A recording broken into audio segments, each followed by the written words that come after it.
Another retro handler review. This time we're trying to solve the mystery of dual OS, Android and Linux on lower power devices. Is it worth it or is it worth a smack? Let's investigate.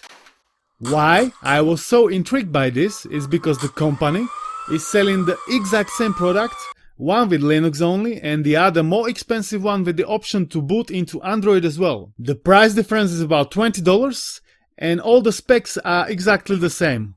Well, except touchscreen, extra 1 GB of RAM and additional 32 GB of internal storage where the Android resides. Does this upgrade make sense or should we rather stick with the cheaper Linux only version? In my opinion, it does make sense. At first, I didn't get it, but I've been messing with it for a few days and I gotta say, I like it. Obviously, it's not perfect.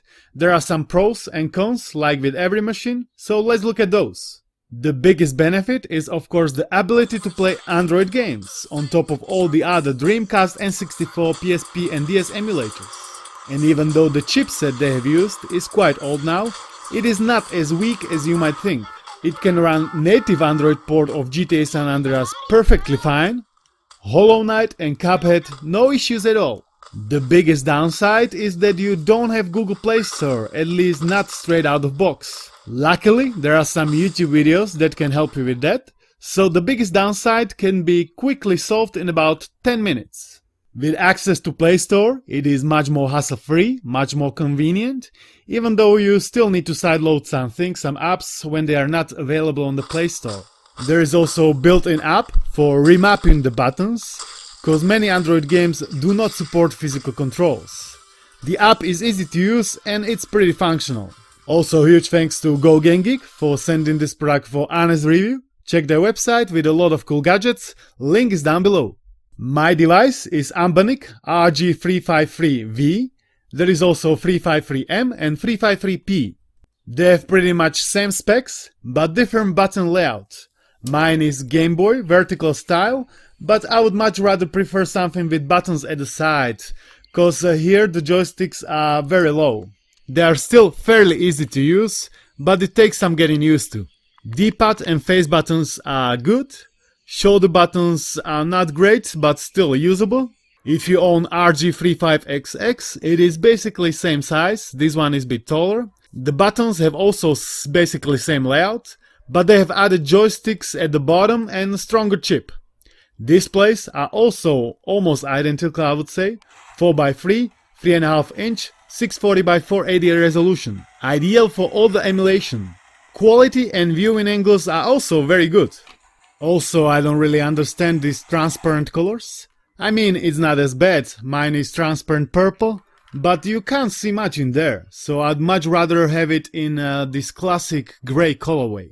I found also very interesting that when you boot into Android, there are installed emulators like EtherSX2 and Dolphin, even though this machine is not really capable to run those at full speed. I guess you could have run some text-based games like the ones they have included, cause believe it or not, but on my SD card that I've received there were 2 PS2 ROMs of some Japanese visual novels, and for those you don't really need good frame rate, but anyway it's not really enjoyable experience.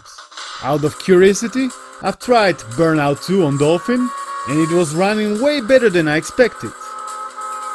Serious Sam 2 on the Dolphin was also, I would say, on the edge of playability. And if you wonder what FPS can Wind Waker run at, it is around 10 FPS. I mean, the chip is not really strong, but I was still very pleasantly surprised by the performance it provides. There is also Moonlight app installed for streaming games from PC. Not sure who would want to do it, but it's here, just in case. I was also trying to figure out what's the better way to play your retro games, either via Android setup or the Linux setup. I think the performance is exactly same, but when you deal with Android emulators, many do not support the mapping out of box, or the mapping is different and you need to set up different configurations for different emulators. I haven't explored this topic that much, but with Linux you definitely don't have this kind of issues, and because of that I'm saying for average user The easy way is to play these retro Dreamcast, N64 and PSP games the Linux way. But in spite of that, I still do believe the Android section in these devices have its purpose, and it adds a lot of functionality and games compatibility on top of the Linux part.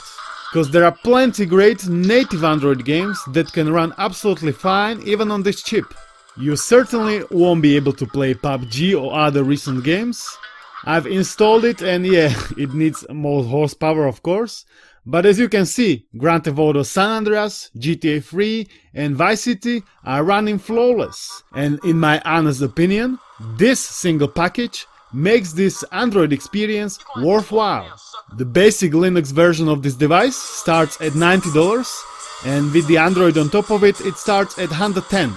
And I mean, I would happily pay $20 more for these kind of additions. As you may have noticed, this video is not really a comprehensive review of this product, cause there are already many of them on the YouTube. But I haven't seen proper discussion about this DualOS, which is the most interesting part, at least for me.